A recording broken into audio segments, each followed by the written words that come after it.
Doctora Liliana, ¿me escucha?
¿Me escucha ahora?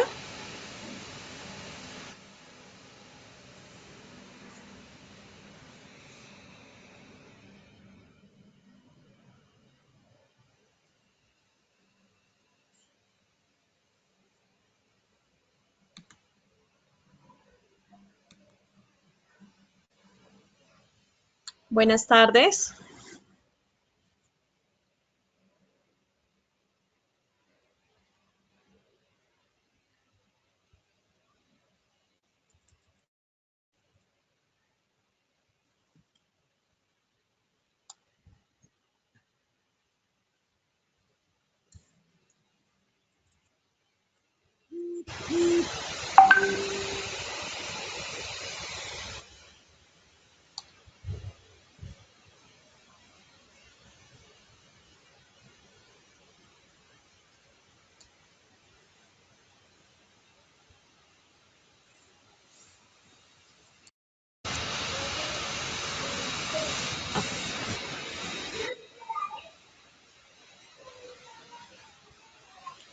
Liliana, ¿me oyes?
Ya, ahora sí ya. ¿Ya me escuchas? Sí, te cuelgo. ¿Me Hola, escuchas? perfectamente. Súper. Ya, Bueno, ¿cómo se ve la pantalla? se ve bien, necesito es que la coloques en modo de presentación. Súper, listo. ¿Se ve todo lo del el webinar, de que está en la llamada y todo eso? ¿O también lo hago chiquito? Solamente, no, si quieres, yo estoy viendo perfectamente tu presentación nada más. Ok, perfecto. ¿Qué sigue? ¿Ya empiezo? Tranquila, no te preocupes, vamos a esperar. Tenemos 150 inscritos. Ok, Si te parece, tenemos hasta el momento solamente 26 asistentes. Vamos a esperar ok. si tú quieres. Son las 5:59. Si quieres, esperamos hasta las 6:05 y empezamos. ¿Te parece? Perfecto. Sí, Listo. Entonces voy a silenciar el micrófono un minuto y nos vemos en 5 minuticos, ¿vale? Si quieres silenciar el tuyo también, está perfecto. claro que sí, Angie.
Buenas noches.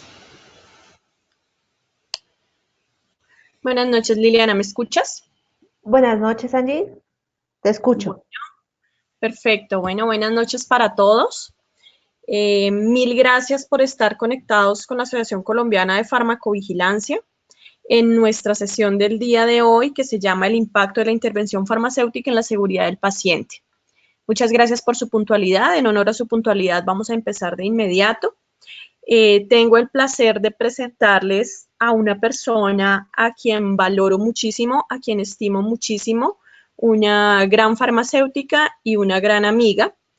Liliana Vargas Neri. Liliana es química farmacéutica bióloga de la Universidad Autónoma de México.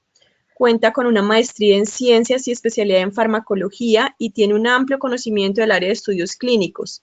Liliana hoy día es docente de farmacovigilancia de la Universidad Nacional Autónoma de México. Tiene una amplia experiencia en todo el tema de coordinación hospitalaria, en farmacovigilancia, en epidemiología, y es una líder en México de todos estos temas de farmacovigilancia hospitalaria. Tenemos el honor de contar con su presencia en estos webinars gratuitos que estamos desarrollando desde la Asociación Colombiana de Farmacovigilancia. Pues primero que todo, Liliana, agradecerte tu tiempo, el hecho de que nos regales este espacio, de que nos compartas ese conocimiento tan valioso que tienes y que es tan importante para nosotros en Latinoamérica. Te cuento que tenemos personas de todas partes de Latinoamérica, tenemos inscritos de México, de Perú, de Ecuador, de Argentina, de Bolivia. Así que pues muchísimas gracias por compartir.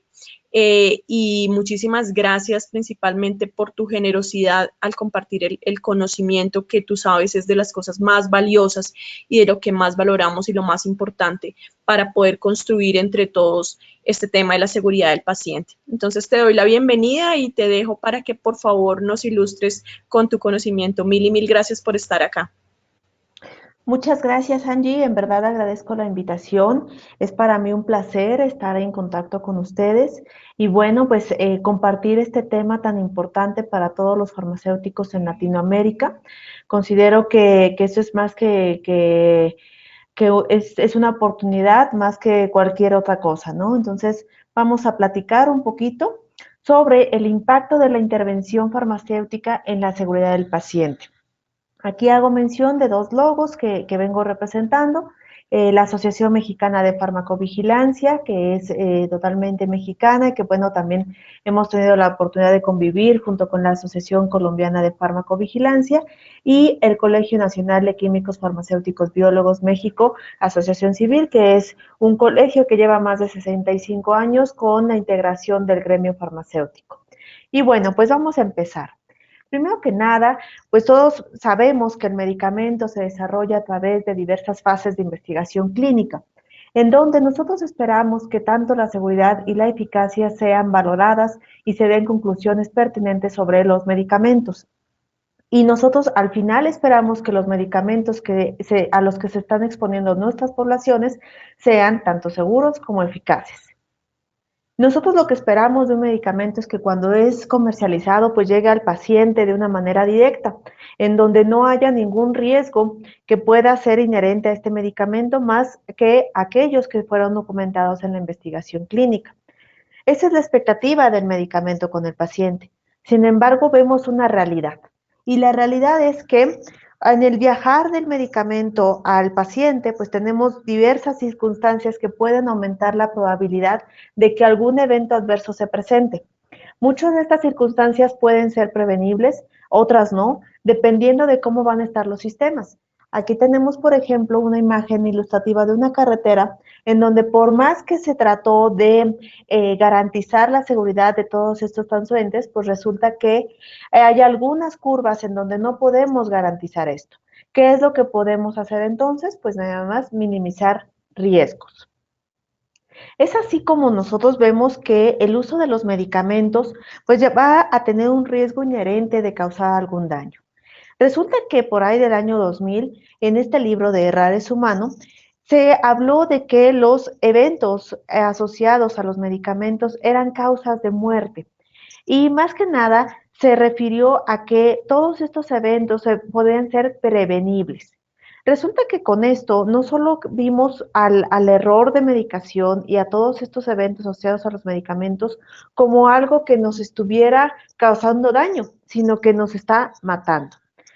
Aquí se documentó que al menos 44,000 personas y quizá más de 98,000 personas mueren en los hospitales por eventos adversos que pueden ser prevenidos.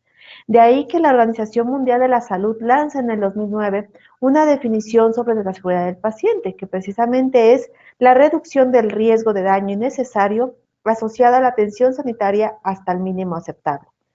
Y les pregunto, ¿cuál es el mínimo aceptable?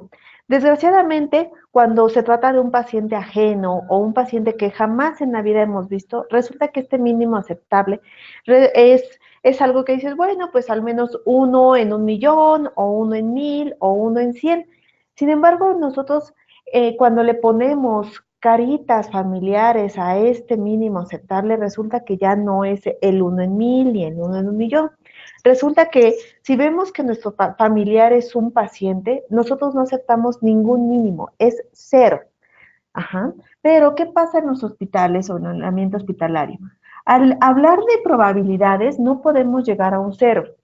Estamos a expensas del sistema, estamos a expensas de un azar, con lo cual nosotros lo que podemos hacer es prevenir y disminuir riesgos a través de la implementación de procesos seguros.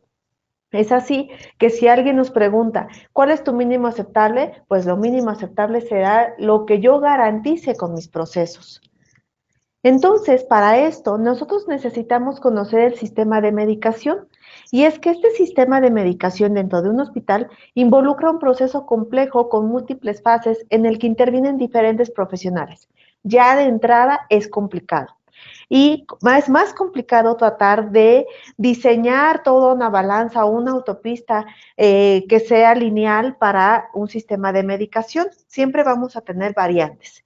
Principalmente es la prescripción la que nos detona cualquier solicitud de medicamento que tenga que hacerse en un hospital. Posteriormente vendrá una transcripción, una distribución o dispensación, una preparación, la administración, que dicho sea de paso, ya cuando llegamos a la administración y no hemos cubierto algún error que pueda venir desde la prescripción, pues ya estamos hablando de los eventos adversos asociados a los medicamentos. Resulta que si nosotros los podemos parar mucho antes de que llegue al paciente, en nuestro sistema de calidad de certificación de hospitales lo estamos llamando cuasi fallas. Después de la administración viene esa observación de los efectos que tiene el medicamento, es decir, le llamamos el control de los efectos. Y control no quiere decir que nosotros los podamos controlar, simplemente estamos viendo cuáles son los beneficios que está recibiendo el paciente en razón de la patología que está teniendo y los riesgos a los que se está exponiendo, incluidas las reacciones adversas. Después de esta evaluación en todos los pacientes a través de los comités hospitalarios, específicamente el Comité de Farmacovigilancia y el Comité de Farmacia Terapéutica, podemos entonces seleccionar y adquirir los medicamentos que requieren nuestros pacientes.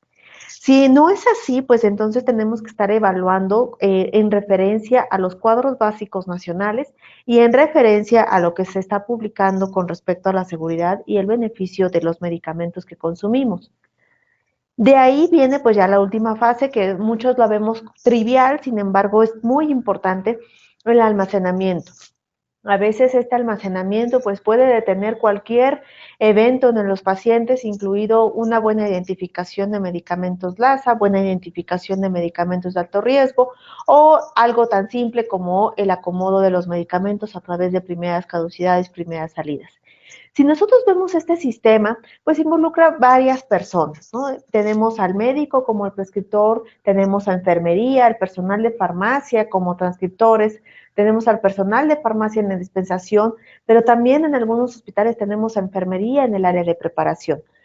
En el lado de la administración tenemos también a médicos, a los médicos anestesiólogos en el caso de quirófano o médico en urgencias que también administra medicamentos.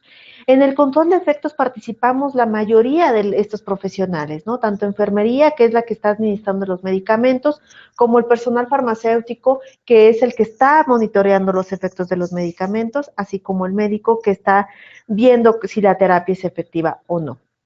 En la selección y adquisición tenemos otros actores que involucra también el sistema de medicación y que no son menos importantes. En estos tenemos a el área de compras, el área administrativa, toda esta área que de alguna manera no está involucrada con la parte clínica, pero que es muy importante que entienda la seguridad de los medicamentos y que entienda por qué seleccionar un medicamento o por qué quitar un medicamento de un cuadro básico.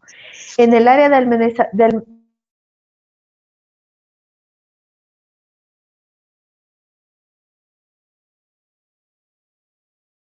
Liliana, perdimos tu sonido.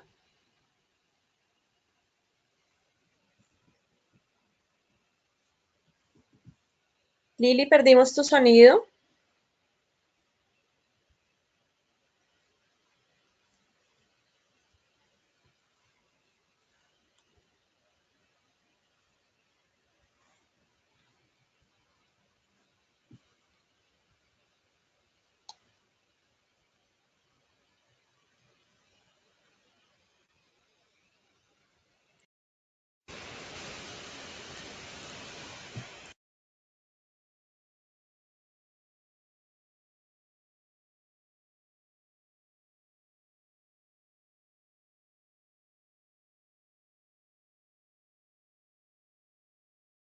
tiene sonido. Listo. Continuamos. Entonces, en resumen, pues todo el sistema de medicación involucra que desde que nosotros adquirimos el medicamento hasta el monitoreo de los eventos adversos y todo lo que implica la respuesta hacia los medicamentos debe ser monitoreado por diferentes actores dentro de un hospital. Dentro de esos actores clave está el farmacéutico.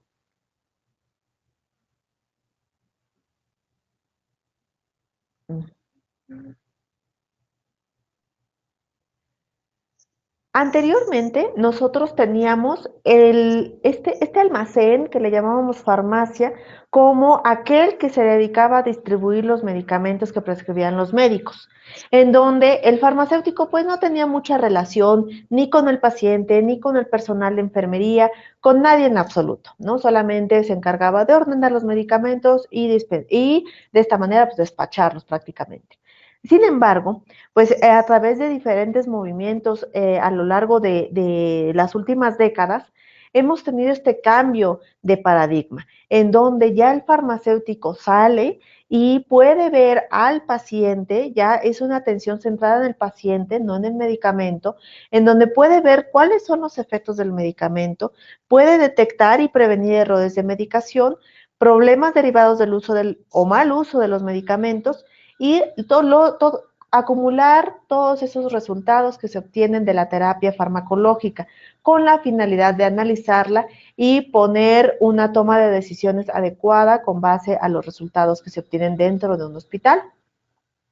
Y es que los servicios farmacéuticos se definen como el conjunto de acciones en el sistema de salud que buscan garantizar la atención integral. Es decir, somos parte de para que busquemos un bien por la población y por los pacientes, siempre contribuyendo al uso racional de medicamentos.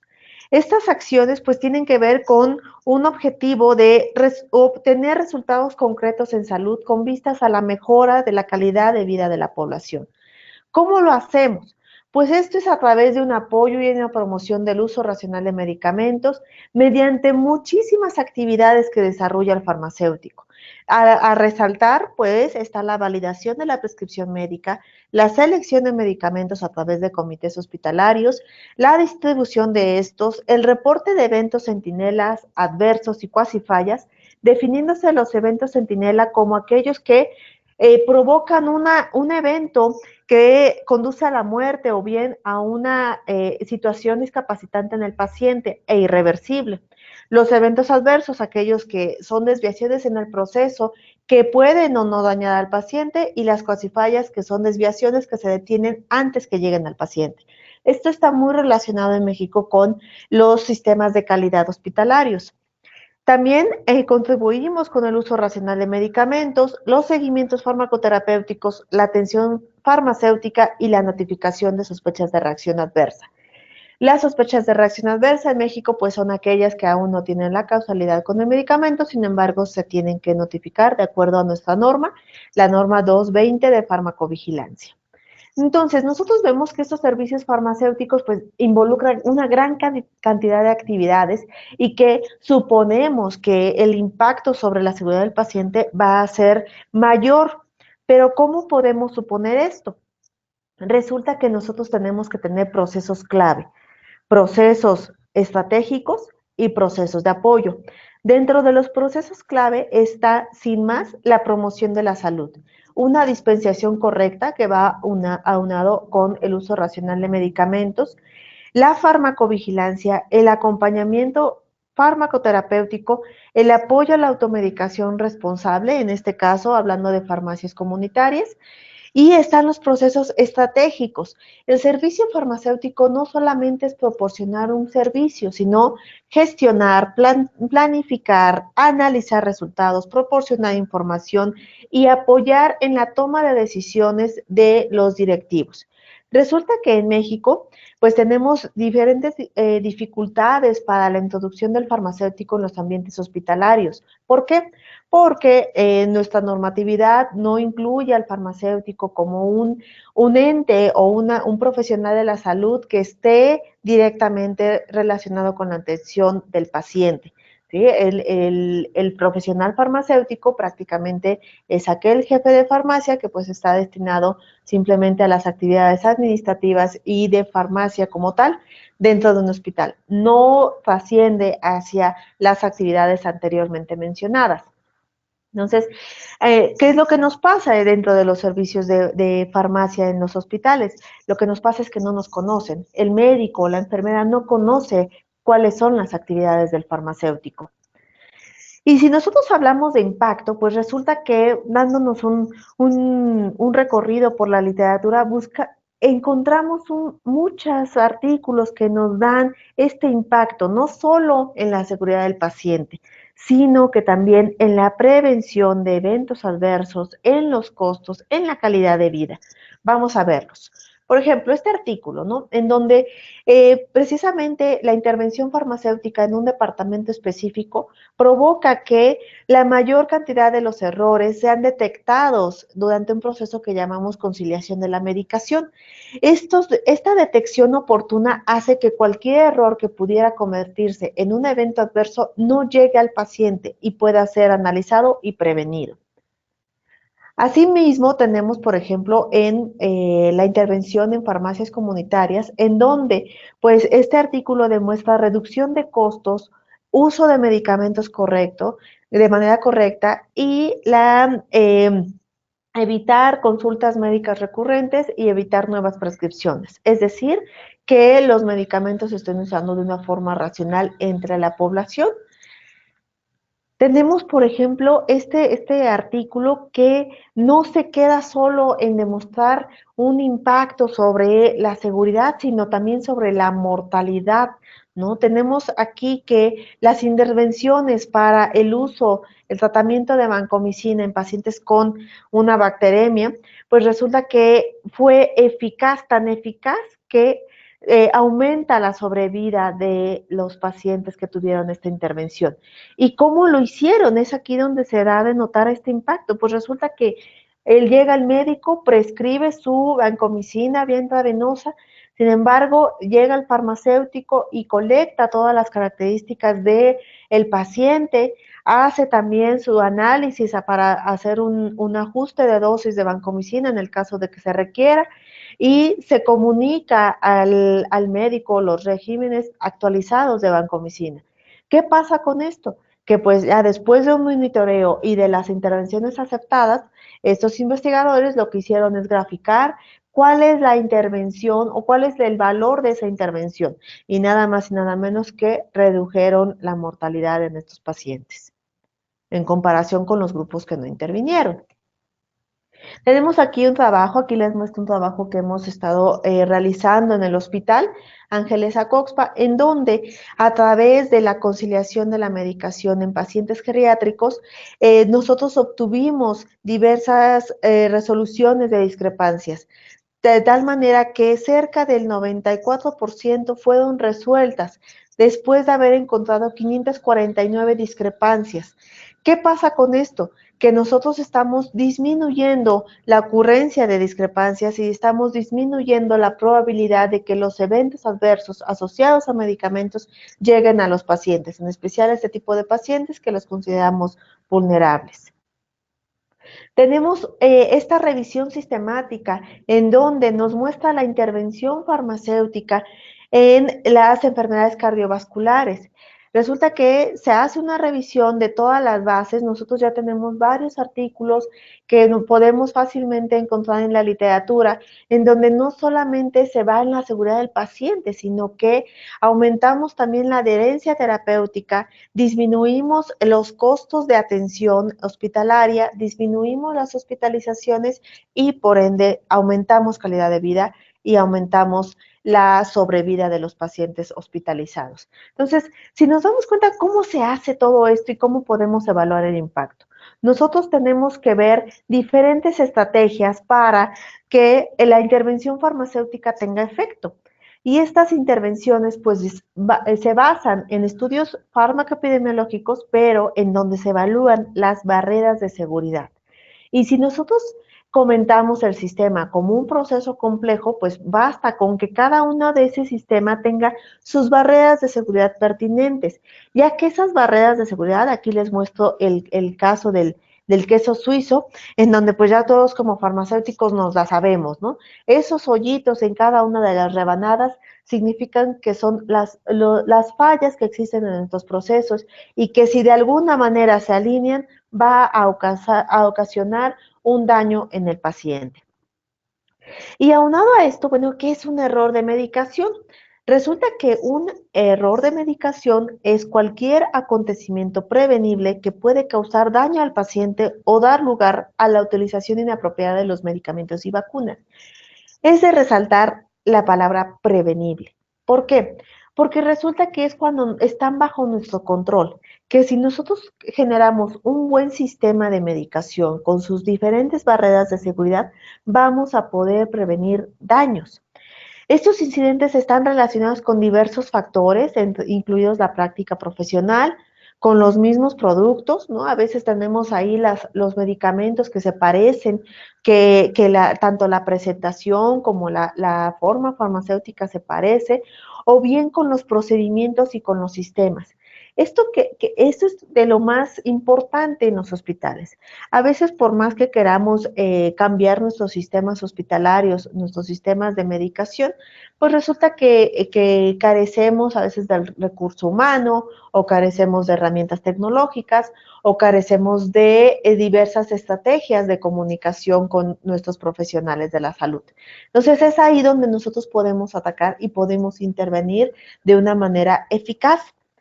Entonces, ¿cómo podemos estar interviniendo? Pues a través de esas acciones y todas esas actividades de los servicios farmacéuticos. El más importante, de acuerdo a la literatura, pues es esa intervención de conciliación en la prescripción.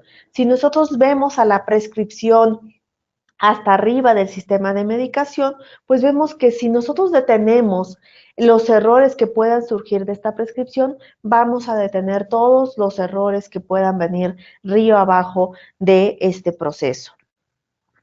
Y es que los errores de medicación, si bien es cierto que a todos nos va a importar la seguridad del paciente, pues a los que toman decisiones también les interesa el costo y también les interesa qué tanta ocupación tiene en el hospital los pacientes que van al hospital porque tienen un error de medicación. Ajá. Entonces, resulta que los errores de medicación cuestan muchísimo, casi representan el 1% del gasto sanitario mundial, Tan es así que en marzo del 2017, pues la OMS lanza una iniciativa mundial para reducir a la mitad los errores relacionados con la medicación en 5 años. Todos nos preguntamos, bueno, ¿y cómo le hacemos para que nos unamos a esta iniciativa de la Organización Mundial de la Salud? Pues resulta que para empezar tenemos que conocer el sistema de medicación y que este sistema de medicación tenga las barreras de seguridad correspondientes, definiéndose barrera de seguridad como un proceso específico en un tiempo definido. Por ejemplo, ¿no? La doble verificación de medicamentos de alto riesgo antes de la administración de estos al paciente. Ajá. ¿Me funciona después? No. ¿Me funciona para llegar a anotar la bitácora? No. Por ejemplo, también la verificación de un medicamento LASA antes de la dispensación del medicamento. Todas estas son barreras que se pueden medir y que podemos estar interviniendo de manera proactiva en un hospital con la finalidad de disminuir estos errores, ¿no? Pero no, esto no se logra, como siempre comentamos entre los farmacéuticos, esto no se logra dentro de la farmacia, esto no se logra en una oficina. Para esto se necesita conocer el sistema de medicación real, es decir, que salgamos a ver al paciente, a platicar con el personal de enfermería y médico, para que nosotros en verdad conozcamos cómo se están haciendo los procesos. A veces asumimos que se están haciendo tal cual como se escribieron y resulta que nos llevamos sorpresas. Por eso que necesitamos conocer efectivamente cómo es el sistema de medicación en nuestros hospitales. Y después podemos entonces establecer barreras de seguridad pertinentes. Aquí muchos nos preguntaremos, bueno, ¿y vamos a aplicar barreras en todas las fases de una vez? No, tal vez vayamos con aquella prioritaria. La recomendación siempre es empezar por una prescripción, después observar la transcripción, la dispensación, pues ahí tenemos un poquito más cubierto el sistema porque se involucra a pocas personas. En la preparación, en muchos hospitales, pues lo sigue llevando enfermería, entonces tenemos que acercarnos a enfermería. En la administración no hay de otra más que entrar con el paciente, entrar a ver cómo se están administrando los medicamentos. Una cosa, y a todos nos ha pasado, es lo que se escribe y otra cosa es lo que se hace. Uh-huh. Por otro lado, el control de efectos, que ahí va muy de la mano con las actividades de farmacovigilancia. Y otra parte muy importante es que el farmacéutico participe en la selección de los medicamentos. Muchas veces lo que hemos visto es que esta decisión está en manos de personas que tal vez no ven el impacto de los medicamentos en las poblaciones, ¿no? Tenemos nosotros que estar levantando la mano para comentar cuáles han sido nuestros resultados. Entonces, como ya lo mencioné, dentro de una intervención eficaz tenemos que conocer el sistema de medicación, revisar primero las prescripciones antes de cualquier administración y algo que en verdad a veces lo dejamos de lado, es la capacitación del personal. Y la capacitación a veces no es en la sala, ¿no? Por experiencia, resulta que la capacitación debe ser en sitio. Cuesta más trabajo, sí. Demora más tiempo, sí. Y a veces, pues después de la primera capacitación, el personal todavía no le queda claro, tiene muchas dudas. Después de la segunda tampoco y a los 15 días resulta que ya no se acuerda, ¿no? Entonces, la capacitación del personal debe ser de una forma didáctica y esa es una de las estrategias para que el farmacéutico empiece a involucrar con el personal. La intervención del farmacéutico yace en que pueda permear con todo el personal. Cuando nosotros logramos esto, pues resulta que tenemos hasta profesionales de la salud que se vuelven amigos, ¿no? Estos profesionales que entienden la importancia de la seguridad del paciente y que ya uno no necesita estar capacitando cada mes, sino que simplemente el permear el conocimiento dentro de todo el personal hace que crezca como un árbol, ¿no? Ya nada más está dando hojitas, está dando frutos y simplemente de vez en cuando pues hay que darles la vuelta para que no se olviden de nosotros, ¿no? Nosotros tenemos que estar ahí, no hay de otra. Una parte importante en los hospitales con los farmacéuticos es la comunicación. Por experiencia, desgraciadamente el farmacéutico llega a ser un poco más cohibido, un poquito más de ambiente cerrado, de estar solamente en un solo sitio, en una oficina o simplemente en la farmacia, ¿no? Pues no, nosotros necesitamos comunicarnos, ¿no? Y si nosotros queremos garantizar una intervención con un médico, por ejemplo, tenemos que comunicarnos en este mismo lenguaje académico. A veces les cuento a mis colegas, pues la primera vez que yo intervine con un médico, pues fue con un artículo en mano. De otra manera, es casi imposible que uno pueda intervenir. Pero ya cuando estamos hablando de la medicina basada en evidencia, de los datos que nosotros estamos encontrando, de que todo esto va a mejorar en cierta medida la calidad del paciente y va a mejorar todas este tratamiento farmacológico, pues es ahí donde ya estamos hablando el mismo idioma con los profesionales médicos, ¿no? Entonces, este es de las partes más importantes. ¿Y cuánto tiempo toma el comunicarse efectivamente? Meses, años tal vez, ¿no? Depende mucho de las características de la persona.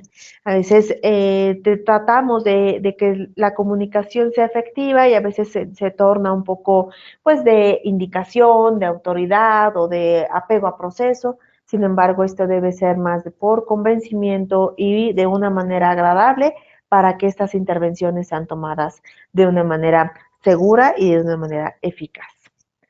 ¿Qué otras cosas podemos hacer? Como vimos en los ejemplos de los artículos, que la verdad, pues uno se emociona cuando ve estas publicaciones en la red, pues lo que vemos es que no hay más que publicar y no hay más que esta intervención sea vista como un estudio fármaco-epidemiológico. ¿Por qué? Porque tiene una metodología, tiene ya este sustento, ¿no? A veces nada más es de pues estar observando, estar delimitando hacia qué vamos, hacia lo que vamos, hacia lo que estamos estudiando. Por ejemplo, estamos estudiando un medicamento en específico o un paciente o una enfermedad, ¿no? Lo que les comenté al principio, este artículo que hizo el proceso de conciliación de la medicación en el departamento de urgencias, bueno, pues eso es muy importante, ajá, y es publicable, claro que sí.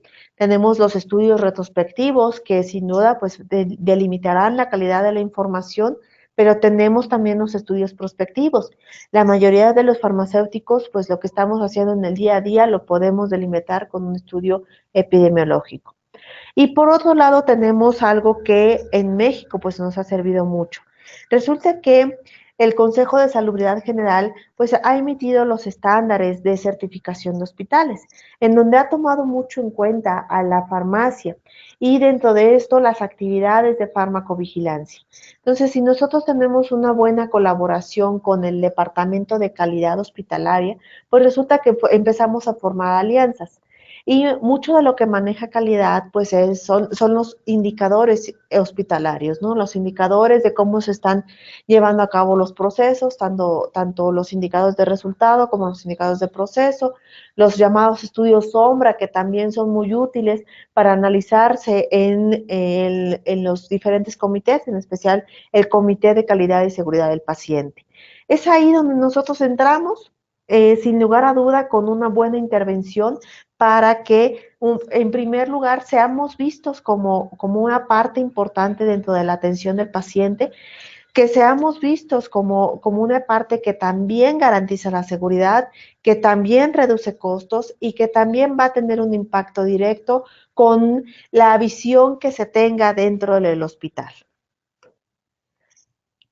Para empezar, como ya les comenté, pues tenemos que establecer este equipo multidisciplinario con la finalidad de desarrollar diferentes prácticas óptimas que ayuden a que los pacientes estén seguros dentro del hospital.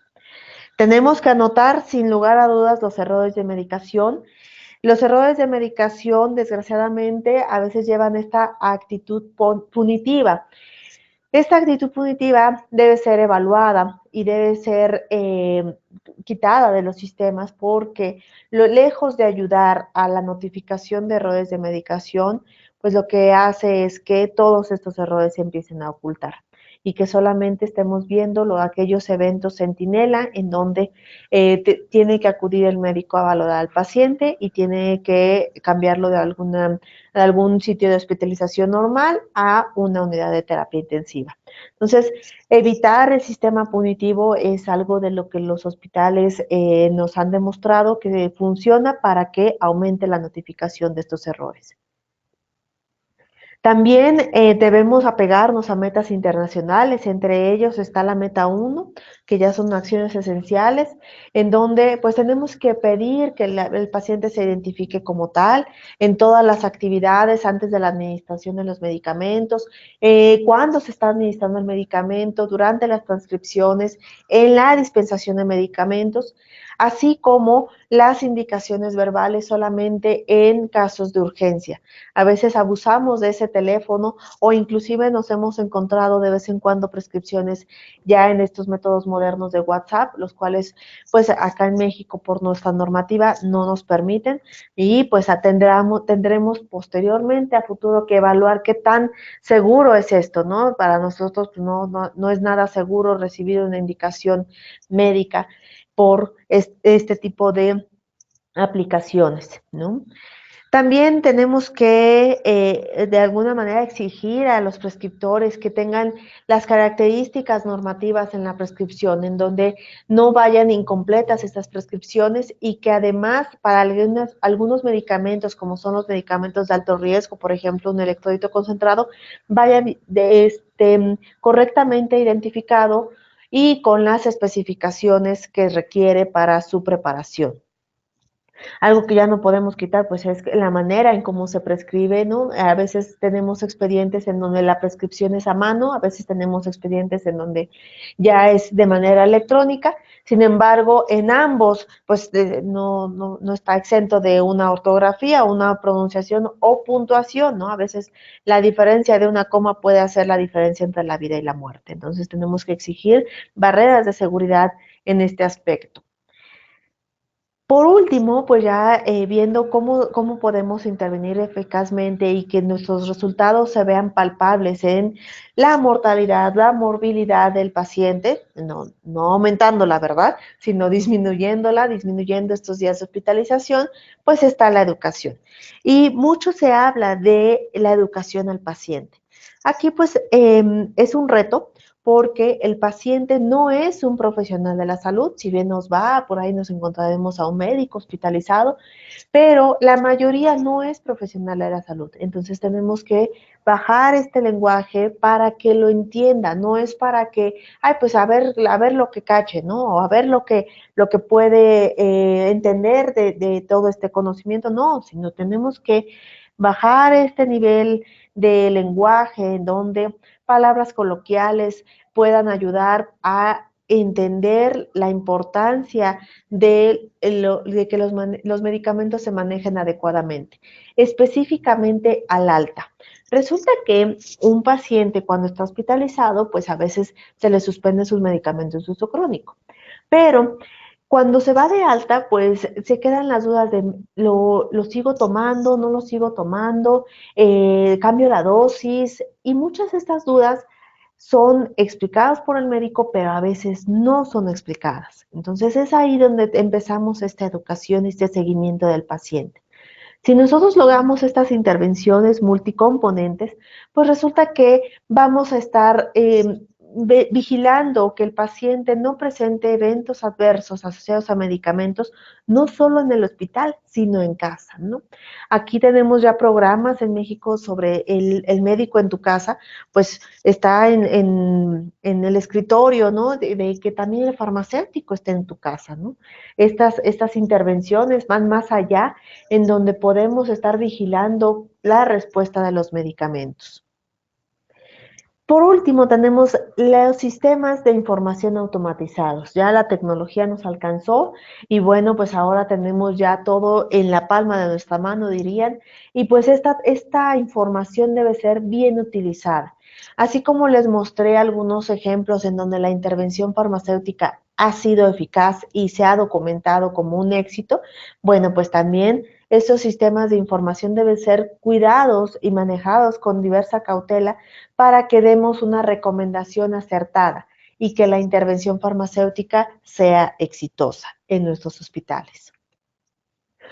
Ya como conclusión, pues tenemos que el farmacéutico se debe involucrar con el sistema de medicación, primero para conocerlo y después con ello prevenir daños en el paciente. El farmacéutico debe permear en los sistemas hospitalarios. No basta con que nos quedemos en la farmacia, sino que debemos estar con el equipo multidisciplinario si queremos pertenecer a él y debemos entrar con el paciente si queremos que nos escuche el paciente. A través de diversas barreras de seguridad podemos contribuir a la disminución de errores y evitar que estos se conviertan en eventos adversos. Y bueno, tenemos claro que la intervención farmacéutica no solo ha impactado en la seguridad del paciente, sino también en disminución de costos de la atención de la salud, disminución de mortalidad, aumento de la calidad de atención, aumento de la satisfacción del paciente y aumento de la calidad de vida.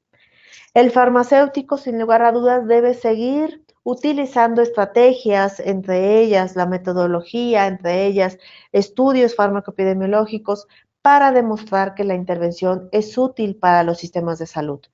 Nosotros tenemos en conclusión de que tenemos que seguir trabajando a través de diversas publicaciones, diversos foros, diversos ambientes, incluido el mismo hospital, ¿no? A veces en los comités no estamos participando, bueno, pues ahí es donde debemos incidir primariamente para que posteriormente estos resultados puedan ser analizados y extrapolados a otros hospitales o bien a otros países. Bueno, pues para mí ha sido un placer. Ahora sí, esperamos sus preguntas. Les dejo aquí un correo electrónico para cualquier comentario que surja más a fondo. Bueno, Liliana, te agradecemos muchísimo toda tu explicación, tu excelente exposición. Creo que ha sido muy, muy valioso. Yo le voy a pedir a las personas que deseen hacer preguntas, todos dentro de su panel tienen una zona de preguntas. Allí, pues yo les voy a ir leyendo las preguntas a Liliana. ¿Listo? Entonces, para que por favor las personas que deseen hacer sus preguntas las hagan en este momento. Y mientras tanto, yo voy a empezar con la primera pregunta. Y es, ¿qué crees tú, Liliana, que cuál sería el papel de las asociaciones, dado que tú estás en la Asociación Mexicana de Farmacovigilancia y yo aquí en la Asociación Colombiana? ¿Cómo crees que podemos nosotros desde las asociaciones favorecer estas prácticas farmacéuticas y visibilizar ese impacto de las acciones farmacéuticas en el día a día de las instituciones? Cuéntame, por favor, ¿tú qué opinas? Bueno, el hecho de pertenecer a una asociación te da la voz para que puedas acceder a los tomadores de decisiones y otra a las diferentes instituciones de salud. En el caso de la Asociación Mexicana de Farmacovigilancia, a través de diversos cursos de capacitación continua, se ha integrado el hecho de que los hospitales también accedan a las asociaciones. Entonces, por el lado de los hospitales. Tenemos, por otro lado, al gremio farmacéutico. El gremio farmacéutico tiene una ventaja que tiene una fuerza de ventas que constantemente está en los hospitales, en donde tenemos gran capacitación de todas estas personas. Entonces, al unir esfuerzos de la industria farmacéutica con los tomadores de decisiones y la entrada a los hospitales, hemos podido llegar a compartir estas buenas prácticas. No sin antes mencionar, pues los foros de colaboración entre los países también son excelentes para que difundamos lo que hemos aprendido de cómo no se hace y lo que hemos aprendido cómo sí se hace. Lo más importante para la Asociación Mexicana de Farmacovigilancia y para el Colegio Nacional de Químicos Farmacéuticos es llegar a el lado legislativo, ¿no? En donde nos veamos como parte importante de la atención del paciente, ¿no? Tenemos que llegar a ese punto. Dicho sea de paso, se han comentado diversos foros en el Senado de la República, en la Cámara de Diputados, en donde se enaltece la importancia del farmacéutico y de las buenas prácticas que el farmacéutico tiene para el paciente. Perfecto, Lili. Mil gracias por eso y me parece fabulosa esa visión que tienes de llevar esto a otro nivel, ¿no? De llevarlo hacia las políticas públicas. Creo que nos hace mucha falta y es algo en lo que la Asociación Colombiana también viene trabajando y es cómo logramos que nos escuchen otros actores, ¿no? ¿Cómo logramos que si bien esto muchas veces los lideramos farmacéuticos, cómo convocamos, por ejemplo, al personal de enfermería? ¿Cómo llegamos a las universidades y trabajamos con los estudiantes que aún no se han graduado? ¿Cómo llegamos a los tomadores de decisiones, a gerentes y demás? Así que me parece espectacular tu punto de vista de poder ir un poco más allá. Bueno, te cuento que la gente está muy animada preguntando, entonces voy a tratar de empezar por acá. Entonces dice, tenemos a María Fernanda Bolívar que nos pregunta, ¿cómo podemos sumarnos desde la industria farmacéutica a estas políticas de seguridad en el paciente? Adicional, porque la información más completa de los productos la tenemos nosotros de primera mano. Entonces, ¿qué opinas acerca del papel de la industria farmacéutica apoyando todo lo que tiene que ver con la seguridad del paciente en las instituciones? No, pues claro, la industria farmacéutica, pues para empezar, es alguien que asume que en los hospitales se están usando bien sus medicamentos, ¿no?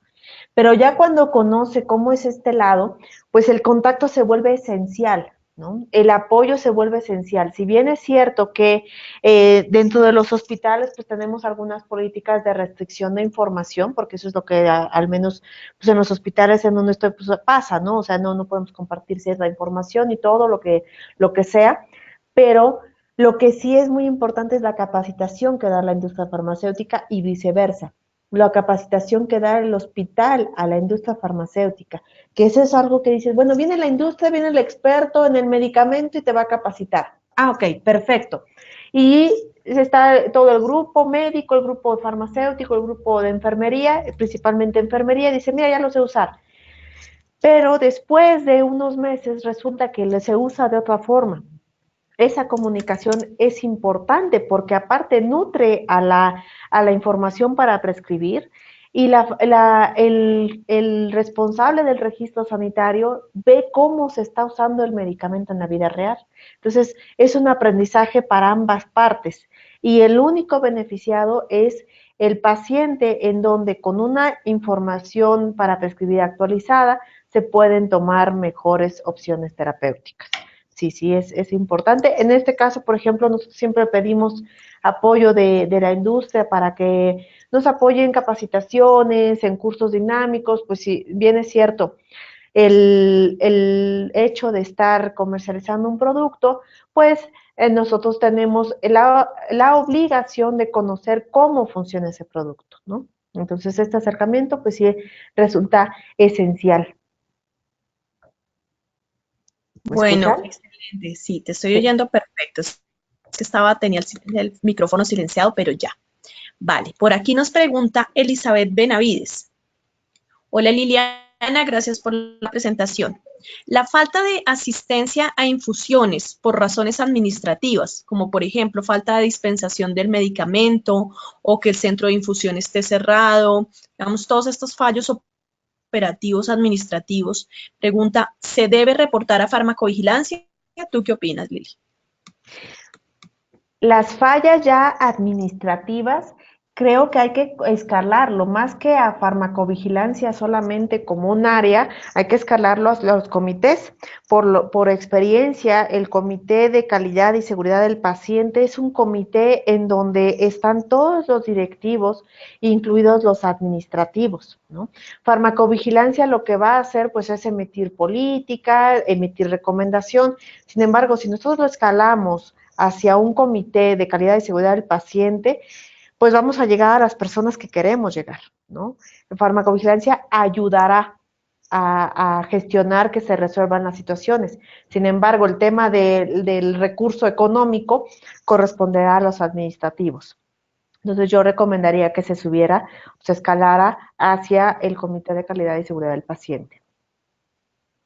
Yo estoy de acuerdo contigo y me permito complementarte ahí frente a que quien sustenta el riesgo del paciente puede ser farmacovigilancia, quien muestra que la seguridad del paciente está en riesgo y que esto a largo plazo o en otro momento o otras circunstancias podría implicar la pérdida de la vida de un paciente o algo similar, podría ser farmacovigilancia quien sustente, pero obviamente las decisiones administrativas van por otra vía.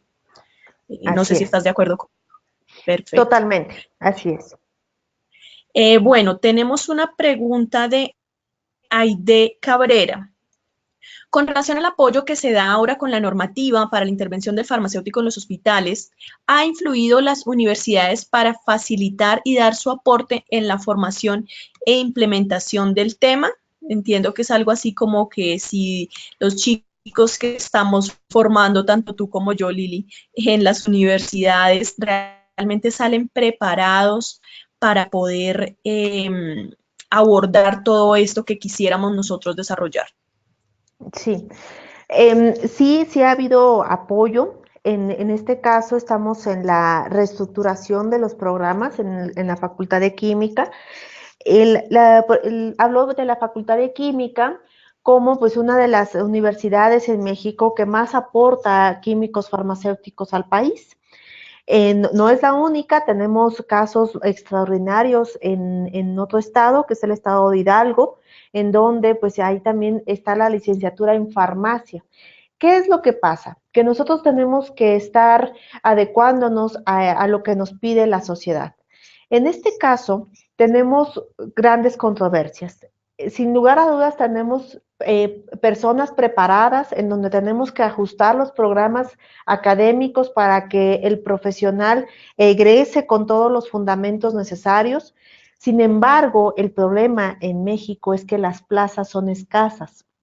La mayoría de los químicos se desarrolla más dentro de otras áreas como es la industria farmacéutica, laboratorios, algunos centros de mezclas privados, pero en los hospitales tenemos pocas plazas.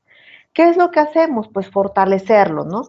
En lo que siempre decimos a los alumnos es, bueno, este es el panorama, llevas atención farmacéutica, llevas farmacología, llevas farmacovigilancia, llevas farmacoterapia, llevas todo este arsenal de asignaturas.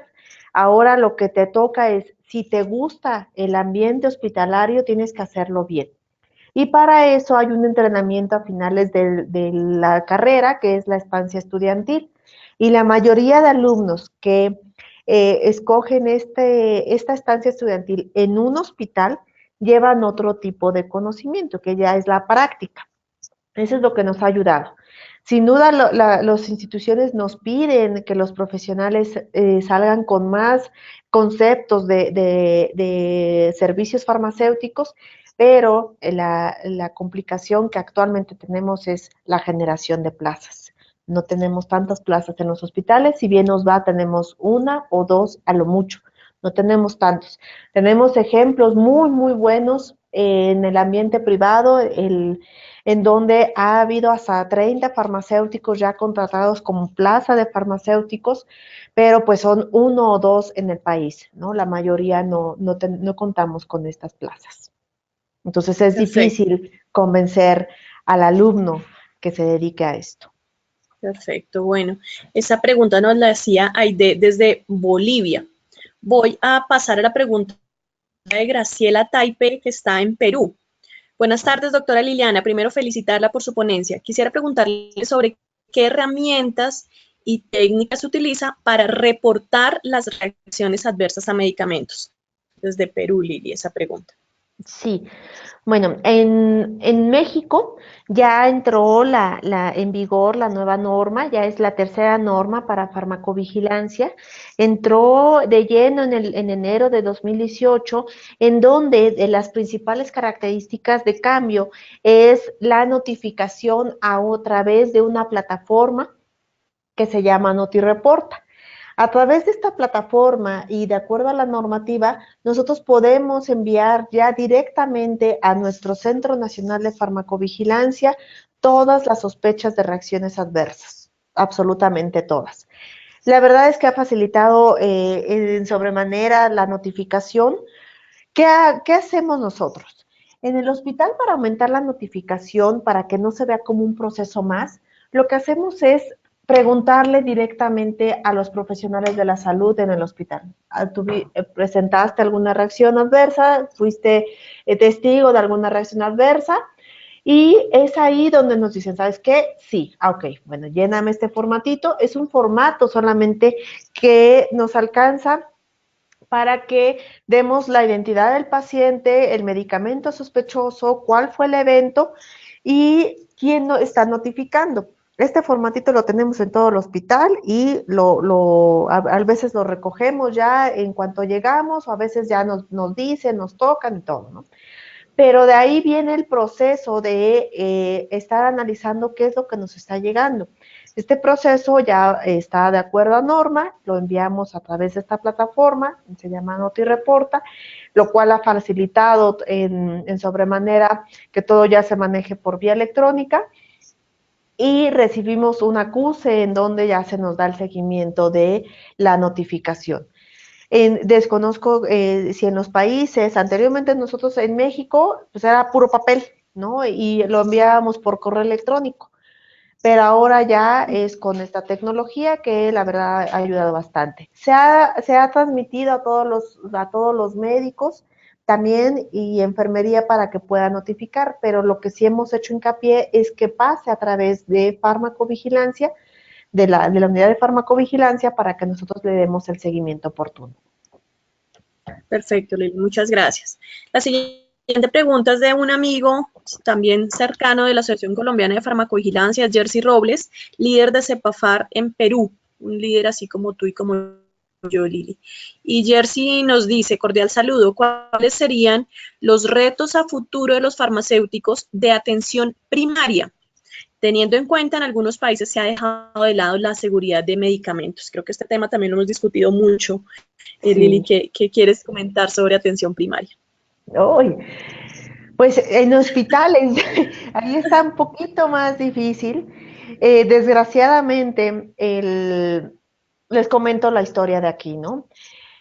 Resulta que en atención primaria, pues yo tengo un médico que atiende en menos de 6 horas o 7 horas en un turno a 30 pacientes.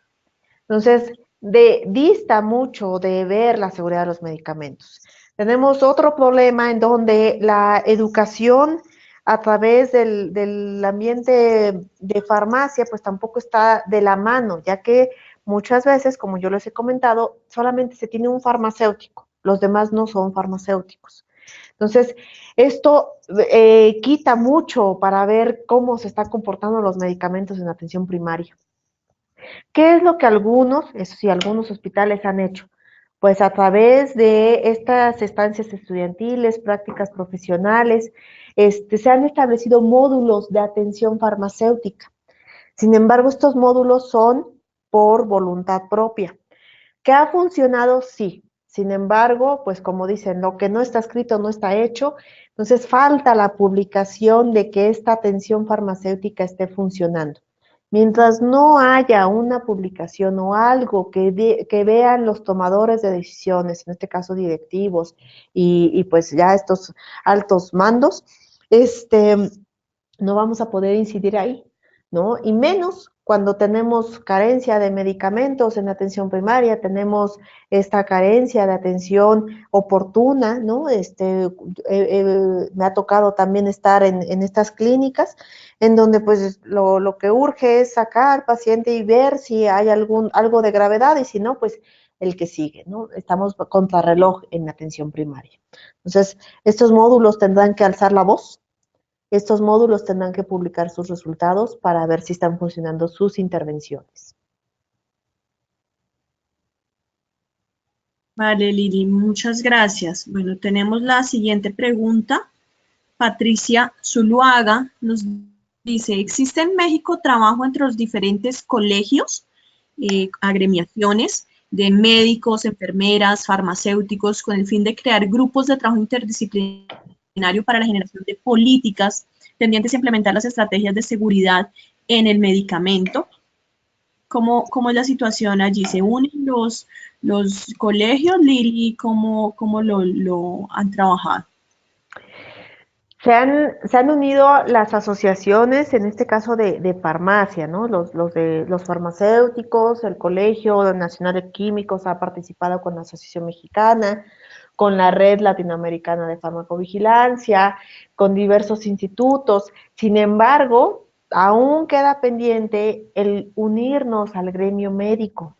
Tenemos que incidir, hay muy pocos trabajos, de repente, pues ya sabes, Angie, vamos a los congresos de médicos, y pues es uno, ¿no? Es un trabajito de un farmacéutico en donde no hay otro más, ¿no?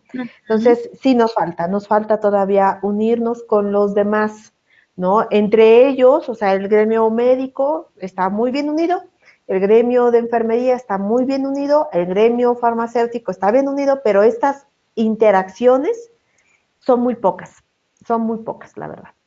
Perfecto.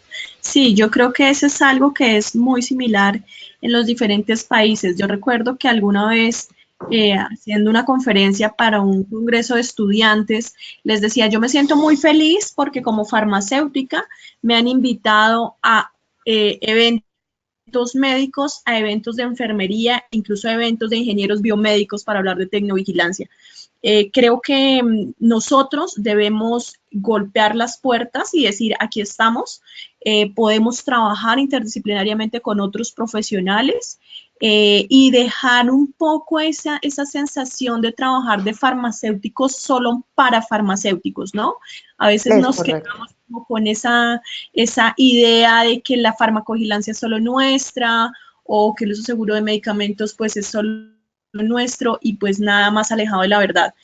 Poder participar o buscar espacios donde estén principalmente otros profesionales me parece que es súper importante para poder avanzar.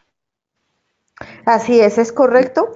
De hecho, en el pasado Congreso de Farmacovigilancia de la Asociación Mexicana, es lo que se comentó. O sea, la mayoría de los que estábamos ahí somos farmacéuticos o médicos que nos dedicamos a la farmacovigilancia, pero falta el médico notificador, falta la enfermera notificadora, ¿no? Si no logramos incidir en ellos, pues no vamos a tener mucho, ¿no? Y todas estas acciones que se están llevando de intervenciones farmacéuticas, muchos las desconocen, ¿no? Quienes ya las conocen, pues me ha pasado, nos felicitan y se unen y vamos todos en el barco, pero la gran mayoría no conoce todo este mundo de servicio farmacéutico. Entonces sí nos faltan y se ha comentado en los foros hasta el cansancio, ¿no? ¿Cuál es el plan? Pues que precisamente tanto el colegio como la asociación lleguen a estos gremios. No hay de otra. Tenemos que, como dices, lo comparto, Angie, tocar la puerta. Total.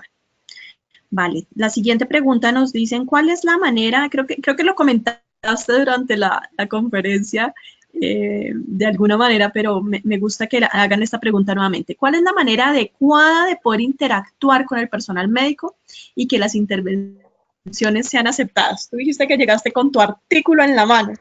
¿Qué más Así recomendaciones? es. Bueno, pues una de las principales cuestiones y que siempre le digo a mis alumnos y entre colegas lo platicamos, está la forma en que uno llega.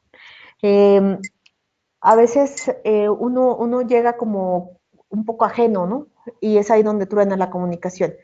Uno tiene que llegar con una empatía, saber que el médico está preocupado por su paciente, saber que nosotros lo podemos apoyar y saber que en definitiva, pues desconoce cuáles son nuestras actividades, ¿no? Entonces, sí hay que llegar con nuestro articulito de si es la primera vez o con nuestra aplicación de información de medicamentos, o con lo que tengamos a la mano, pero que tenga un sustento, y sí hay que llegar con la mejor actitud, ¿no? Esta actitud de presentarse, ¿sabes qué? Pues yo soy Liliana Vargas, vengo de aquí de la farmacia, en el área de farmacovigilancia. Fíjese que estamos viendo su prescripción y pues lo que le recomendamos, o sea, son palabras clave, ni siquiera es otra cosa, ¿no? ¿Por qué? Porque sí ha pasado de que, ¿sabe qué? Su prescripción está mal. Ya de entrada No. generamos una negativa, ¿no? Entonces sí es la actitud, es la información y pues sobre todo que somos colegas, ¿no? Que somos parte del mismo equipo, no somos del bando de auditoría como luego se confunde, ¿no? De, es que me estás vigilando, ¿no? O sea, aquí es más importante transmitir esta idea. Estoy vigilando el comportamiento del medicamento. No, jamás estoy vigilando a la persona, porque imagínate, ¿no? Que eso es también un falso concepto que se tiene en hospital. Ok, sí, completamente de acuerdo contigo. El tema de la comunicación es súper clave, el respeto, la argumentación técnica, el tratarnos como compañeros de trabajo. Totalmente de acuerdo contigo, Mili. Bueno, por acá tenemos otra pregunta, es ¿cómo participan las entidades regulatorias en farmacovigilancia de hospital? No sé, Lili, si allí COFEPRIS tiene una vigilancia directa sobre ustedes o de qué manera se desarrolla? Sí, bueno, de hecho ya con estos cambios normativos, nosotros tenemos diferentes niveles para la farmacovigilancia. Tenemos hasta arriba el Centro Nacional de Farmacovigilancia. Posteriormente, bueno, un poquito más abajo, tenemos a los centros institucionales coordinadores, los centros estatales, y hasta abajo de esta jerarquía tenemos a las unidades de farmacovigilancia. Con esta nueva norma, lo que se pretende es que los centros estatales de farmacovigilancia vigilen de cerca los procedimientos que se están llevando a cabo en las unidades de farmacovigilancia, tanto de hospitales como industria. Es algo que ya de antemano se tiene un contacto ya con los centros estatales en cuestión de capacitación, difusión, trípticos que otorga por parte de la autoridad regulatoria. Siempre ha habido una comunicación, de hecho, para dar de alta a la unidad de farmacovigilancia, tiene que haber esta comunicación, ¿no? Tiene que haber este responsable que se da de alta ante la autoridad. Entonces, ahorita lo que esperamos ya para después de estos cambios políticos es que los centros estatales tengan mayor comunicación y vigilancia de las unidades de farmacovigilancia en hospitales. Excelente. Bueno, tenemos otra pregunta por acá. Nosotros dentro de Colombia hemos tratado de promocionar mucho estos webinars hacia regiones. Tenemos a Lina Flores, que es en Pasto, es una de las regiones cercanas a Ecuador, Lili, para que te ubiques un poquito. Y ella nos pregunta, ¿qué piensas que ha faltado para lograr una unificación de barreras de seguridad? Por ejemplo, poder estandarizar lo que tiene que ver con el manejo de medicamentos de alto riesgo y look-alike, sound-alike, porque, por ejemplo, cada institución termina marcándolos manualmente con sus colores, con sus criterios, y personal asistencial que trabaja en diferentes instituciones podría incluso confundirse. ¿Qué opinas? ¿Qué podemos hacer ahí como para que tuviéramos unos estándares definidos? ¿Qué Sí, crees? claro. Pues lo que hace falta es unificar también los recursos, ¿no? El tema de los recursos lo estamos viviendo inclusive dentro de un grupo al cual pertenezco, ¿no? El grupo Ángeles, pues tiene diferentes hospitales con diferente personal y diferente en cuestión de número, ¿no? En la plantilla es diferente, el tipo de pacientes para cada hospital es diferente y los tipos de medicamentos son diferentes, ¿no? Definitivamente sí hace falta unificar, porque pues, sea el hospital que sea, pues todos sabemos cuáles son medicamentos de alto riesgo, ¿no? A veces se usarán menos o se usarán más, pero se tienen que generar barreras. No ha habido una unificación. Hacen falta definitivamente más foros de integración con los equipos multidisciplinarios y en especial con aquellos que son tomadores de decisiones, ¿no? Yo insisto con estos tomadores de decisiones que digan, mira, ¿sabes qué? Aquí está esta guía que está emitida, no sé, estoy diciendo una palabra, ¿no? Del colegio, la asociación, donde podemos implementar una homologación de las barreras de seguridad. Pero, pues lo primero que nos van a decir es, bueno, sí, pero mi hospital del norte del país es totalmente diferente al hospital del centro, ¿no? Entonces, ahí podemos homologar, sí, pero tendrá definitivamente sus variantes por los recursos que se tengan en cada uno de estos hospitales. Sí, comparto contigo. Hay que tener voluntad política inicialmente, lineamientos, recursos. Es un sueñito que tenemos que alcanzar de alguna manera. Hay que trabajarlo entre todos. Así es. Por acá tenemos una pregunta de alguien de otra región de Colombia, Daniel Grisales, que nos dice, ¿qué impacto financiero puede mostrarse a los directivos de una institución con el fin de justificar que el farmacéutico mantenga un acompañamiento permanente a pacientes y personal asistencial? ¿Cómo hacemos para convencer a nuestros directivos, Lili? ¿Dónde está el impacto económico? ¿Cómo podemos mostrar que realmente ahorramos recursos teniendo farmacéuticos? ¿Qué crees? Sí, no, pues ahí es donde todos estamos echando la carne al asador, le dicen, ¿no? La carne al asador en México es que le estamos echando todos los esfuerzos a demostrar el costo, ¿no? ¿Cuánto me ahorro con una intervención farmacéutica? Y ahí, pues nosotros ya tenemos ahí un trabajito que está a punto de salir. Pues, ¿de qué nos agarramos? Nos agarramos de un asesor financiero, un administrador y el de compras, ¿no? No basta con que, ay, mira, mi intervención cuesta 1,000 pesos, no, sino cuánto cuesta en cuestión de atención del médico que está visitando a ese paciente, cuánto cuesta un día de hospitalización, cuánto cuesta si se va a dañar al paciente, cuántos medicamentos está consumiendo extra, cuánto nos está costando, no solo en eso, sino en la satisfacción que tiene el paciente con respecto al hospital, a la atención hospitalaria.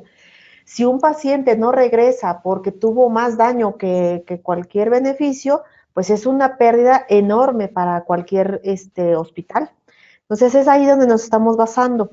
Y a los tomadores de decisiones, pues ahí inclusive nos han comentado ya asesores, se les llega con datos crudos, ¿no? Las intervenciones no son en las suposiciones, sino en los datos en donde nosotros podamos establecer la relevancia tanto estadística como clínica de nuestro trabajo. No hay más, ¿no? En este caso, pues estamos llegando ya con datos fríos, ¿no? De haber tantas intervenciones, tantos eventos se previnieron y cuánto costó esta prevención. Se apoya uno de los estudios epidemiológicos, eso sí, ¿no? Para que nosotros tengamos esa robustez de estar analizando correctamente los datos. El hecho de llegar tal vez con una propuesta, pues no funciona tanto, ¿no? Hay que llegar ya con algo trabajado. Total. Sí, completamente de acuerdo contigo. Vale, por acá tengo otra persona de Perú. Dice, mi nombre es Medalit Huamanchumo, de Perú. Colega, por tu excelente ponencia. Inicio la actividad de seguimiento farmacoterapéutico en mi hospital desde junio de 2017. Sin embargo, siento que no puedo crecer en esta actividad por falta de apoyo de las autoridades en cuanto a equipamiento para complementar mi trabajo. Creo que todos hemos pasado por ahí, ¿no, Lili? Todos hemos sentido Así es. eso. Sí. Nos pregunta, ¿cómo logro demostrar a las autoridades, supongo que a los directivos, la importancia de este trabajo? Dale tú y luego le doy yo. Sí, no, pues todos hemos pasado por lo mismo, ¿no? Y definitivamente eso no se logra en un corto plazo, ¿no? En el hospital en Ángeles Acoxpa llevamos 4 años y aún así tenemos temporada baja, temporada alta, ¿no? Esto parece como el turismo. A veces nos hacen caso, a veces hay rotación y ya se perdió la capacitación y ya se perdió esa conciencia.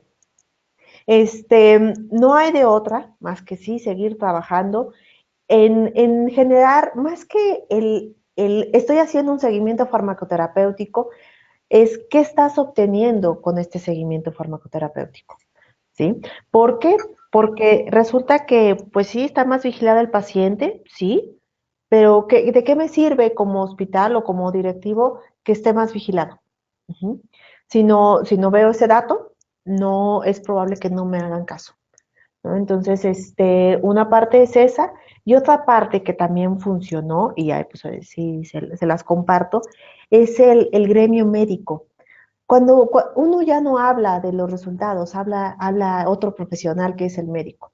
Cuando el gremio médico empieza a solicitar al área a los farmacéuticos, ya cambia totalmente la perspectiva. ¿Por qué? Porque ellos pues, son parte fundamental, esencial para cualquier hospital. Entonces, cuando dices, ¿sabes qué? Yo quiero ¿dónde está el farmacéutico? Que me estaba aquí vigilando mis interacciones, que estaba vigilando cómo iba mi paciente, ¿dónde está? Entonces, es ahí donde dices, ay, Ujú. mira, sí funciona, ¿no? Si una segunda persona Exacto. habla de tu trabajo, eso genera 1000 puntos. Pero si tú llegas con datos que te van a preguntar, que es para qué han servido tus intervenciones, qué datos has sacado de tus seguimientos, cuál es el impacto real en costo, en eventos adversos, en cuasifallas, en eventos centinela de tu intervención, entonces estaremos hablando el mismo idioma que los tomadores de decisiones. Bueno, perfecto, de acuerdo contigo. Yo creo que también, y está muy alineado a lo que dices, pero yo suelo defender mucho a los indicadores. A veces nosotros Así es. no somos tan amigos de llevar indicadores y los indicadores nos pueden ayudar muchísimo. Mostrar una tendencia en la cual se ha logrado la minimización de eventos, mostrar tendencias a la alta de intervenciones farmacéuticas, de captar interacciones, mostrar cuántas conciliaciones se han realizado y traducir eso en términos de impacto para el paciente, creo que nos permite visibilizar lo que realmente estamos haciendo. Los indicadores son indispensables, indicadores bien hechos, bien realizados. Hay algunos indicadores internacionales que uno puede manejar en términos, por ejemplo, de si tenemos errores graves asociados a la medicación y logramos implementar medidas y disminuirlos. Esto es realmente impactante para los directivos. Cuando les hablamos en términos de vidas humanas o en términos obviamente económicos, que ya lo hemos citado varias veces, se sensibiliza mucho más. Pero pues bueno, de verdad que creo que todos hemos pasado por ahí. Mi proceso duró más o menos 5 años para que pudiéramos dar un poquito de ramitas en este proceso de crecimiento de ese arbolito. No te preocupes, eh, sin lugar a dudas va a dar fruto, pero hay que hacerlo con calma, con mucho juicio y seguramente lo vas a lograr. Bueno, por acá tengo Así es.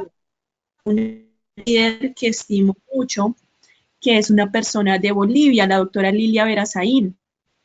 La doctora Lilia es una líder también en el ámbito de farmacia hospitalaria en Bolivia y ella nos dice, buenas noches, felicitar a la doctora Liliana por su brillante exposición y preguntar qué estrategias debemos implementar para un programa eh, de seguridad del paciente en una institución de salud. Digamos que creo que quiere un marco amplio, no sé, Lili, ¿qué le podríamos decir en términos generales, adicionales a las que nombraste? Para implementar, no escuché bien, Angie. ¿Qué estrategias podemos implementar para un programa de seguridad del paciente? O sea, como, entiendo que quiero verlo de una manera más amplia de lo que estuviste hablando. Ah, ok.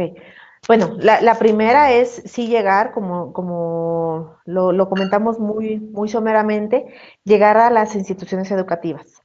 Sí se necesita el fortalecimiento de los profesionales con la seguridad del paciente. O sea, la seguridad del paciente actualmente se está tocando solamente por el lado farmacéutico, sin embargo, en medicina, en la carrera de medicina llevan muy poquito.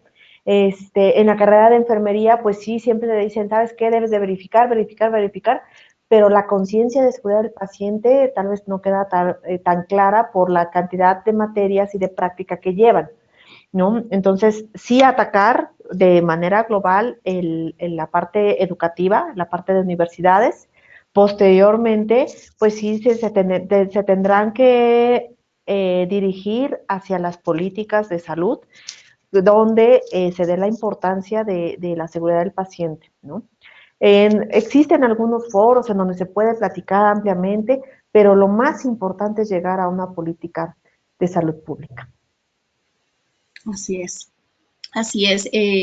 Quisiera comentar que en algunas comunicaciones y charlas con la gente de Cominska, de la gente de Centroamérica, eh, y yo hice recientemente una ponencia para El Salvador y yo decía que la farmacovigilancia es una herramienta que sirve para el SP al cuadrado, tanto para la seguridad del paciente como para la salud pública. Las visiones, una más yendo hacia la epidemiología clínica, ¿no? De los pacientes que están hospitalizados y el caso a caso, y bueno, poder intervenir puntualmente sobre la interacción de un paciente, pero a grandes rasgos y de manera mucho más general en la salud pública. Y recuerdo que la doctora Marielos Campos del Salvador y líder de medicamentos en Cominska me decía es que la farmacovigilancia es un derecho en salud pública, Lili. Me gustó muchísimo ese planteamiento, es un derecho en salud pública y deberíamos poder sustentar ante nuestras instituciones de gobierno, los diferentes países, que como derecho en salud pública tenemos que poder desarrollarlo y apoyar en todo a los pacientes para lograr ese uso seguro de los medicamentos. Así es, estoy de acuerdo totalmente. De hecho, pues lo que siempre nos preguntamos, ¿no? Y bueno, ¿dónde está el comercial de farmacovigilancia? ¿Dónde está ese acercamiento hacia las demás profesiones? Por ejemplo, tenemos a los odontólogos, tenemos a los veterinarios que también usan medicamentos, ¿no? Y hasta bueno, a muchos otros, los psicólogos, psiquiatras y bueno, todos estos que se integran para la seguridad del paciente, pues tal vez no tienen estos conceptos desde las universidades. Y desde el lado de políticas públicas se toma como un proceso que pertenece, y de hecho pues así sucede con nuestra normativa, como un proceso que le corresponde al titular del registro sanitario y está haciendo su trabajo y está cumpliendo con la norma. Sin embargo, es un proceso de todos, de todos. Lo dice ahí, todo profesional de la salud, paciente, consumidor, debe hacer farmacovigilancia, ¿no? Pero a quien le ponen la Total. soga al cuello es solo a uno. Ya que diste pie ahí, quiero hacer una cuña para la gente de Chile que esté conectada.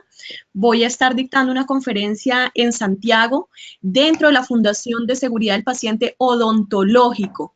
Me invitaron para que hable acerca del uso seguro de medicamentos en odontología, Lili, y creo que eso es ir ganando espacios y ir hablando con otros profesionales, que es muy importante. Claro que sí, esos foros son enriquecedores para todos, porque también salen Total. las dudas de los odontólogos, por ejemplo, ¿no? Que dicen, no, pero es que yo nunca la había administrado así, ¿no? Y dicen, no, pues vamos a empezar desde el inicio, ¿no? Qué bueno, eso sí. Bueno, por acá creo que tengo ya la última. Viste que tuviste muchísimas preguntas, ¿no? Sí, sí. Por acá hay una de acá de Bogotá que dice Patricia Zuluaga. ¿Consideras importante que el farmacéutico esté vinculado al área de calidad y seguridad del paciente o que esté vinculado a la farmacia? ¿Cómo lo ves tú ahí? Oh, a los dos. El involucrarte con calidad es esencial. O sea, este, lo comparto yo con mi coordinador de calidad, aparte de que tenemos la oficina a un lado, este, tenemos que estar con ellos. ¿Por qué? Porque ellos también, la parte de calidad es la que nos está enseñando cómo mostrar los resultados para una certificación, por ejemplo, una certificación hospitalaria, toda la parte que integra el sistema de medicamentos relacionado con los demás sistemas, o sea, nos integra dentro de un todo, no podemos aislarnos. Y obviamente no puedes descuidar la casa, sino vamos a aplicar el dicho, ¿no? De candil de la calle, oscuridad en la casa. No, tenemos que vigilar los dos lados y la relación con calidad es de lo más provechosa que se puede tener para hacer intervenciones farmacéuticas. Perfecto. Yo les cuento mi experiencia cuando estaba en hospital. Yo pertenecía a seguridad del paciente. Seguridad del paciente incluía el tema de farmacovigilancia y eso nos daba una opción de estar auditando o estar revisando los procesos internos de la farmacia. Digamos que nos alejaba un poco porque cuando tú perteneces al servicio farmacéutico, pues digamos que claro, tú así revisas por fuera, pero como dice Lili, pues hay que revisar la casa. Para mí fue de mucha utilidad no pertenecer a la farmacia porque podía revisar los procesos y apoyarlos y más que vigilar, como decía Liliana, pues apoyar, asesorar y llevar con el enfoque de seguridad del paciente a la farmacia. Entonces, sin lugar a dudas, no importa dónde estemos ubicados, lo importante es que tengamos esa posibilidad de intervenir en juntos ambientes. Mira, acá está conectada Luz Álvarez Vera de Chile, que en efecto fue quien me invitó para que esté en Chile hablando con los otros. Un saludo para ti también, Luz. Bueno, creo que con eso ya nos hemos extendido un poquitín, pero afortunadamente todas las personas seguían ahí súper conectadas. Lili, una excelente asistencia el día de hoy, como viste, de muchos países. Nada, me queda darte mis infinitos agradecimientos, Lili, gracias por tu generosidad, por compartir con nosotros todo tu conocimiento. Sabes que te estimo muchísimo, que te llevo en mi corazón.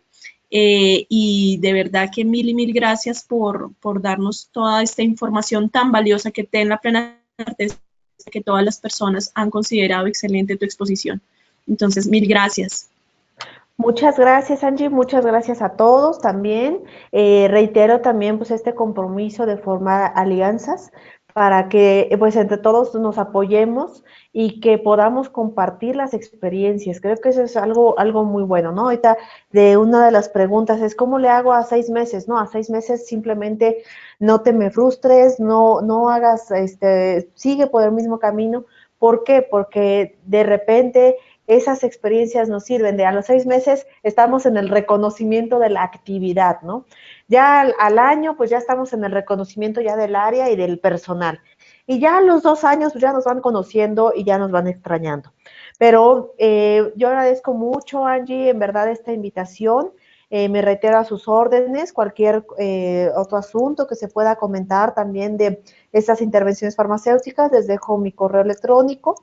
El contacto también en redes sociales, ahí también estamos ya en Facebook y en LinkedIn, en todas estas redes, para que podamos mantener esta convivencia y pues cualquier pregunta de cualquier país, pues la podamos corroborar todos y la podamos aclarar, cualquier respuesta que se pueda dar, pues es bienvenida, ¿no? También aquí, pues los artículos, ¿no? Compartirnos los artículos es algo muy importante en Latinoamérica. Desgraciadamente tenemos muy poquitos artículos publicados de intervenciones farmacéuticas para Latinoamérica. Tenemos que trabajar en eso. Yo los invito a que estemos publicando en revistas de alto impacto para que nosotros podamos también hacer valer nuestras intervenciones. Pues muchísimas gracias, Angie, en verdad, por la felicitación. Te mando un abrazo con mucho afecto desde México y pues gracias a todos por su atención. Buenas noches. Bueno, muchas gracias, Lili. Bueno, a todos nuestros asistentes, mil gracias por estar allí. Tenemos para las personas que están en Colombia, bueno, y también para las otras personas que quieran asistir, nuestras próximas actividades las vamos a seguir publicando por redes sociales. Es probable que en unos 15 días tengamos otro webinar gratuito como el que estamos teniendo el día de hoy. gracias a que el Uppsala Monitoring Center ahora nos está patrocinando esta plataforma de comunicación. Así que por favor estén atentos a redes sociales para nuestros próximos webinar. Vamos a hacer creo que unos 3 webinars adicionales en lo que queda del año, así que bienvenidos. Y adicionalmente contarles que vamos a hacer el Encuentro Nacional de Farmacovigilancia acá en Bogotá, pero también con transmisión virtual. Así que pueden entrar a nuestra página web www.asofarmacovigilancia.org. Ahí ya está el link de inscripciones. En este momento están las inscripciones presenciales, pero probablemente a final de semana ya tenemos nuestro link de inscripciones virtuales, y también en el marco de este Encuentro Nacional de Farmacovigilancia, pues ya están abiertas, está abierta la convocatoria de trabajos académicos, así que pues anímense, envíennos sus trabajos al email de la asociación y seguramente vamos a estar viéndonos durante este encuentro nacional y conociendo de todos los trabajos maravillosos que seguramente vienen haciendo. Una feliz noche para todos, esperamos seguir contando con ustedes en las próximas actividades. Un abrazo y recuerden que la asociación está para integrar a todos los actores. Muchas gracias.